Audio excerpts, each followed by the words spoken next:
İşte Cumhur'un reisi, Başkomutanımız Recep Tayyip Erdoğan. Erdoğan gilt bei uns im Westen als Autokrat. Aber in der Türkei hat er starken Rückhalt. Knapp die Hälfte der Bevölkerung unterstützt ihn. Die anderen 50% lehnen seine Politik ab.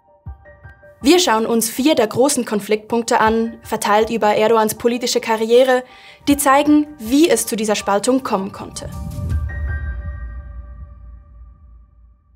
Die Türkische Republik ist ein junges Land. Sie wird erst 1923 nach dem Ersten Weltkrieg gegründet. Mustafa Kemal Atatürk, der Vater der Türken, baut die junge Republik nach westlichem Vorbild auf. Im säkularen Staat ist die Religion der Politik klar untergeordnet. Verschiedene religiöse Symbole sind verboten. Zum Beispiel darf man in öffentlichen Gebäuden kein Kopftuch mehr tragen. Recep Tayyip Erdoğan wächst in dieser stark säkularen Türkei auf. Er und seine Familie sind aber streng religiös. Bereits mit 15 wird Erdoğan Mitglied bei einer religiös-konservativen Partei und engagiert sich politisch. 1994 wird er zum Oberbürgermeister Istanbuls gewählt. Er ist einer der ersten offen religiösen Politiker der Türkei. Erdoğan verbessert die Infrastruktur Istanbuls, zum Beispiel setzt er die Strom- und Wasserleitungen instand. Auch der Islam beeinflusst seine Politik.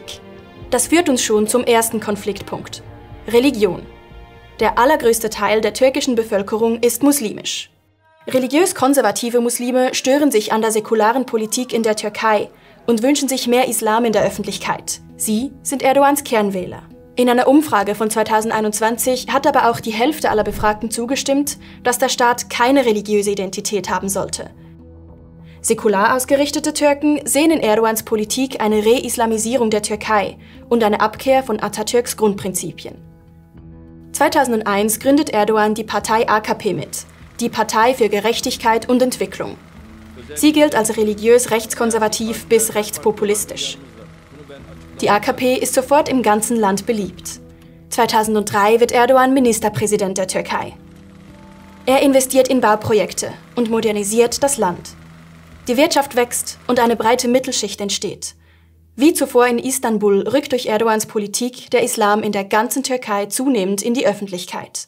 Als 2011 in Syrien der Bürgerkrieg beginnt, nimmt die Türkei so viele Flüchtlinge auf wie kein anderes Land. Erdoğan sagt, er wolle den muslimischen Brüdern und Schwestern aus Syrien helfen. Syrische Flüchtlinge sind der zweite Konfliktpunkt. Heute leben mehr als 3,5 Millionen von ihnen im Land. Sie sind in die türkische Gesellschaft eingebunden und dürfen auch im Land arbeiten. Ein Teil von ihnen erhält Geld vom Staat oder von Institutionen. Das missfällt der türkischen Bevölkerung. Mehr als 80% von ihnen fordern heute, dass die Syrer wieder in ihre Heimat zurückgeschickt werden. Die Syrer würden Arbeitsplätze wegnehmen und legen dem Staat auf der Tasche. Nur noch wenige befürworten die Flüchtlingspolitik Erdogans. 2014 wird Erdoğan zum Präsidenten der Republik gewählt. Im Gegensatz zu seinem früheren Amt als Ministerpräsident, als er Regierungschef war, ist er jetzt Staatsoberhaupt.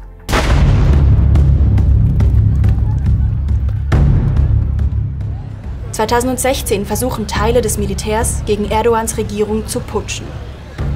Erdoğan ruft die Zivilbevölkerung auf, sich den Putschisten entgegenzustellen. Viele folgen dem Aufruf. Der Putsch misslingt. Dieser Putschversuch ist für Erdoğan ein Wendepunkt. Seine Politik nimmt autokratische Züge an. Oppositionelle, Journalisten und Aktivisten werden verhaftet. Staatsdiener und Politiker werden durch getreue Gefolgsleute ersetzt. 2017 gibt es ein landesweites Referendum. Erdoğan will die Verfassung der Türkei ändern. Es geht um einen Wechsel zu einem Präsidialsystem. So würde Erdogans Macht gestärkt und die Befugnisse des Parlaments geschwächt werden. Damit kommen wir zum dritten Konfliktpunkt: Erdogans Macht. Denn das Referendum hat stark polarisiert. Laut Aussagen der türkischen Regierung wurde die Verfassungsänderung nur knapp von 51% der Bevölkerung angenommen.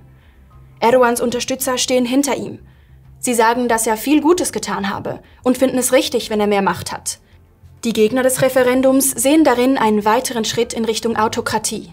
Das sind vor allem Menschen in den Städten an der Westküste und in den kurdischen Gebieten im Osten. Nach Annahme des Referendums ist Erdoğan Staatspräsident und Regierungschef in einer Person. Durch Schulden, Inflation und fehlende Investoren ist die Türkei in einer schweren Wirtschaftskrise. Offizielle Zahlen sprechen von etwa 50% Inflation. Unabhängige Beobachter von über 110%. Die Wirtschaft, oder vielmehr die Wirtschaftskrise, ist der vierte und letzte Konfliktpunkt. Der Mittelstand, den Erdogan zu Beginn seiner Karriere geschaffen hat, kann sich nun vieles nicht mehr leisten. Viele sehen Erdogan direkt verantwortlich für die schlechte Wirtschaftslage. Durch Korruption, seine provokante Außenpolitik und seine Weigerung, den Leitzins zu erhöhen. Die Gegenseite ist überzeugt, dass nur Erdogan die Türkei aus dieser Situation retten kann. Schließlich hat er Anfang der 2000er Jahre bereits einen wirtschaftlichen Aufschwung herbeiführen können. 2023 stellt sich Erdogan zur Wiederwahl als Präsident. Jetzt, vor den Wahlen, liegen seine Umfragewerte bei knapp 50%.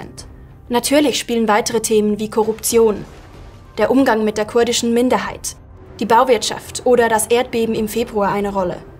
Klar ist aber, Erdogan spaltet die Gesellschaft.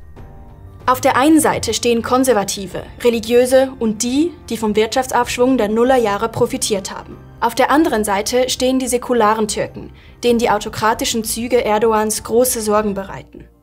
Die 4 Konfliktpunkte Religion, Flüchtlinge, Macht und Wirtschaft sind auch nicht abschließend, zeigen aber auf, an wie vielen Fronten Erdogans Popularität bröckelt. Türkinnen und Türken müssen auf vieles verzichten. Aufgrund der hohen Inflation von über 100% schmelzen Vermögen nur so dahin. Wie es so weit kommen konnte, erklären wir in diesem Video.